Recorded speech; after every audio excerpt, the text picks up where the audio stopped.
Asamblea Nacional sesionó para tratar el tema de la reforma tributaria. Aquí se ha creado una estela de humo bastante larga que creo que va a ser la que esta semana va a manejar la agenda política, la agenda de comentarios, en donde se han dado un sinnúmero de interpretaciones a la ley y a lo que pasó por parte de la Asamblea Nacional.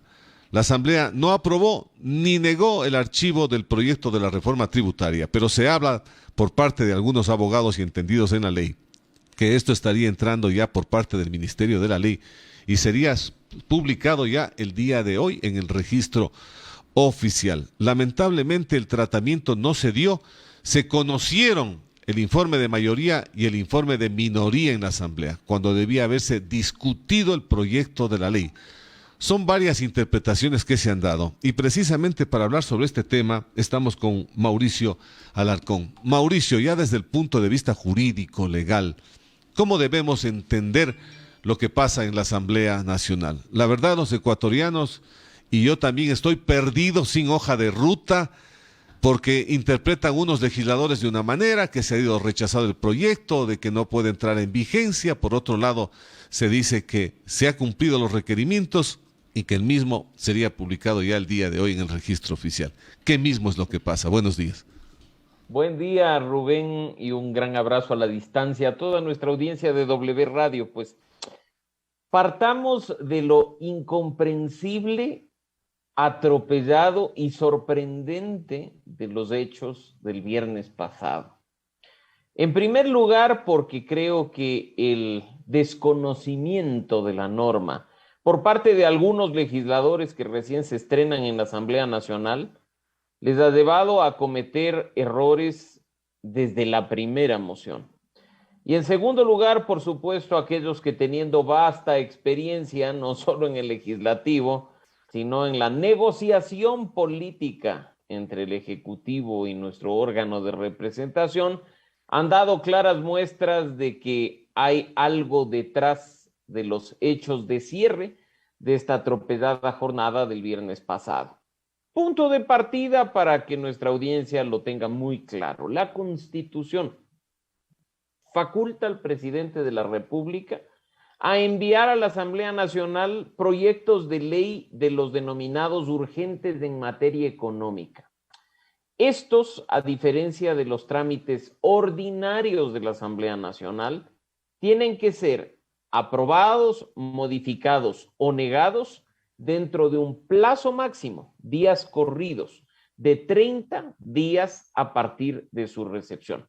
En este caso, pues, la Asamblea Nacional recibió un proyecto de ley del Ejecutivo, como sabemos, a finales del mes de octubre. Este proyecto tenía que discutirse hasta el día sábado 27 de noviembre en una decisión final, incluso por parte de los representantes, para cumplir con el mandato constitucional. Lo cierto es que, a pesar de todo lo que se ha escuchado, ya se dice que la norma original intacta, el proyecto de ley del Ejecutivo, sería enviado a su publicación en el registro oficial por estar entrando con esta figura que se denomina el Ministerio de la Ley, es decir, vigencia automática ante la inacción o la falta de resolución final de la propia Asamblea Nacional, es decir, la reforma tributaria, de acuerdo con el artículo 140 de la Constitución, se promulgará mediante un decreto ley. Usted toca tres puntos importantes. La Asamblea debía haber aprobado, había modificado o debía haberle negado. ¿Hizo alguno de estos tres? Aquí viene el juego de lo que sucedió el día viernes, Rubén, porque mucho se ha discutido si lo que se aprobó fue el informe de mayoría o el informe de minoría, pero como ustedes saben, cuando un legislador mociona algo en la Asamblea Nacional, dicha moción no solo que se hace a viva voz a través del micrófono, sino que ingresa a través de la Secretaría General de la Asamblea Nacional en texto escrito. La moción que realiza el asambleísta ponente del proyecto, el asambleísta Francisco Jiménez, y me permito leer textualmente, es solicitar la aprobación íntegra del proyecto de ley orgánica para el desarrollo económico y sostenibilidad fiscal tras la pandemia COVID-19.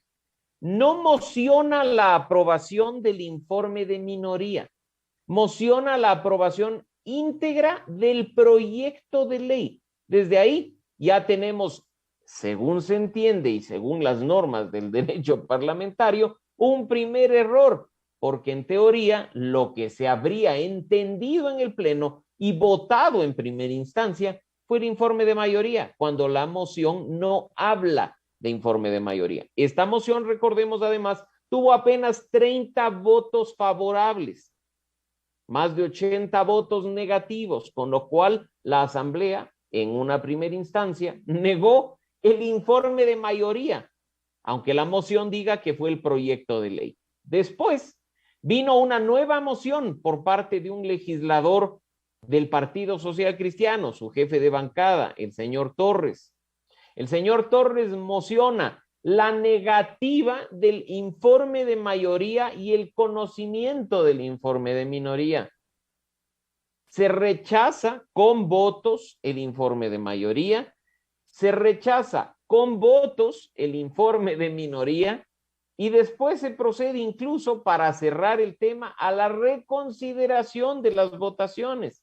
Pero al final sale una moción de parte de una asambleísta de Pachacutic, basada incluso en la práctica que han tenido los proyectos de urgencia económica durante los últimos años, solicitando el archivo del proyecto de ley del Ejecutivo. Y de una acción bastante extraña, los asambleístas de UNES, del correísmo, se levantan de sus curules, no votan, otros se abstienen y terminamos con el resultado de que no se archivó el proyecto de ley presentado por el Ejecutivo, abriendo la vía para que más allá de interpretaciones que queramos darle a los hechos anteriores, entre la norma original por el Ministerio de la Ley. En todo caso, un verdadero juego del ping-pong, o no sé cómo llamarlo. Se va de una cancha a la otra cancha y en el fondo termina pasando y a ser ya publicado por parte del Ministerio, digamos en el registro oficial, y entrando en vigencia la ley, entendemos que en las próximas horas. Ahora, se habla que esta ley es perversa, así dicen algunos políticos, desde el punto de vista que es una ley en donde se aplica una cantidad de impuestos al pueblo ecuatoriano. Y de ahí empiezan a descifrar un nuevo camino para el gobierno ecuatoriano que será muy dificultoso, es lo que acaban de decir. ¿Cómo ve usted el tema ya de la ley? ¿Cómo ha pasado en este momento? Parto del hecho de desconocer si es que hay acuerdos detrás, si es que hay acuerdos debajo de la mesa, Rubén. Lo sucedido el día viernes, considerando que el bloque de UNES tiene expertos en temas legislativos como el asambleísta Pavel Muñoz, por ejemplo, sorprende. Y yo creo que no hay acciones inocentes o simples coincidencias detrás de los hechos de hace pocos días.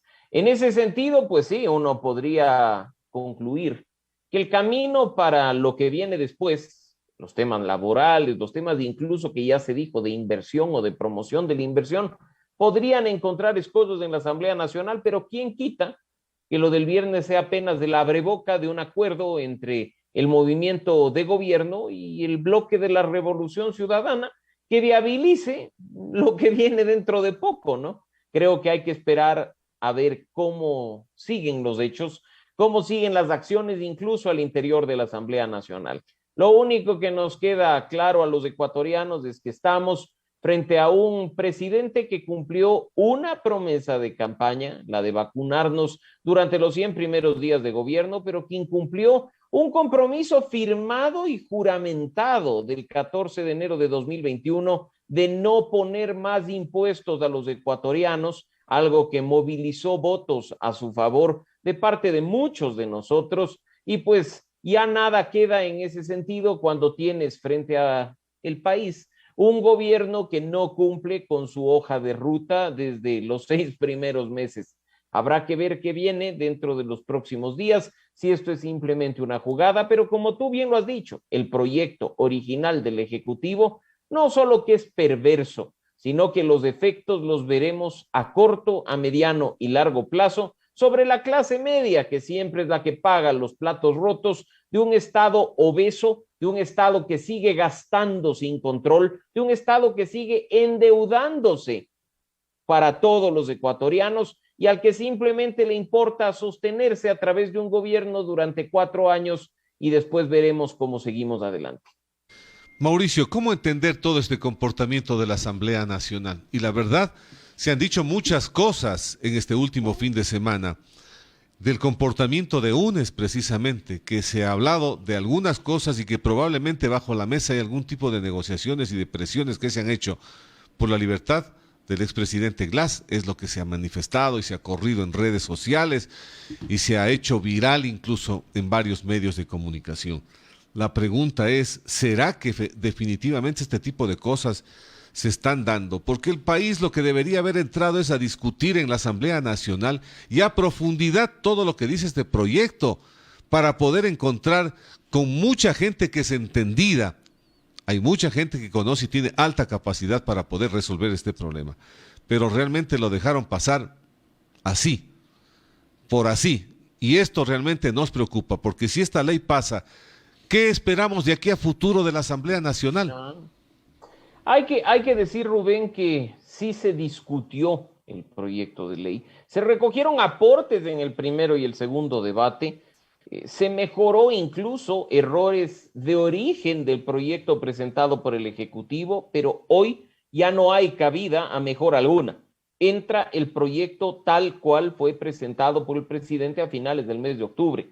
Así es que, por supuesto, nos queda un mal sabor de boca respecto de lo actuado por nuestros representantes, por su irresponsabilidad al momento de resolver sobre el proyecto de ley, pero durante estos 30 días que le concedió la Constitución a la Asamblea Nacional para conocer el proyecto, sí se presentaron aportes, sí se mejoró la norma para que ni siquiera impacte tanto en aspectos tan elementales como aumentar de la propuesta del Ejecutivo las bases imponibles para el pago del impuesto a la renta del año 2022. Ahora hay que simplemente esperar y ver. Y respecto al otro tema que mencionas, yo creo que hay que también tomar asiento y aplicar esa máxima que hace varias décadas un político brillante que tuvo este país, el doctor Andrés de F. Córdoba, decía: en la política hasta se tuesta granizo. Y creo que efectivamente así es. Hay que leer entre líneas, hay que pensar mal e incluso creo que hay que leer a los actores políticos que ahora bastante sueltos de huesos en sus cuentas de redes sociales, como el expresidente Correa, incluso se van contra sus propios coidearios diciéndoles que entiendan, que se pongan en los zapatos del ex vicepresidente Glass, que es muy fácil decir y criticar, pero que simplemente el problema está por otro lado. Recordemos que el Ejecutivo hace muy pocos días, Rubén, emitió un decreto de indultos, gente que se puede acoger a ellos. No vaya a ser que por ahí tengamos algunos políticos que se acojan al indulto y autoridades que simplemente los otorgan como un pago de favores políticos frente a lo sucedido el día viernes. La CONAIE también se pronunció este último fin de semana, Mauricio, y dice que resuelven suspender los diálogos con el gobierno nacional por falta de resultados. O sea, la conflictividad social va a empezar a sumarse en estas últimas semanas del año. Es indiscutible, más aún cuando incluso los voceros de gobierno están ya en medios de comunicación diciendo que siguen postergando fechas, que todavía no hay resolución respecto a lo planteado por el movimiento indígena, que el tema de los subsidios es delicado y que seguirán y que seguirán.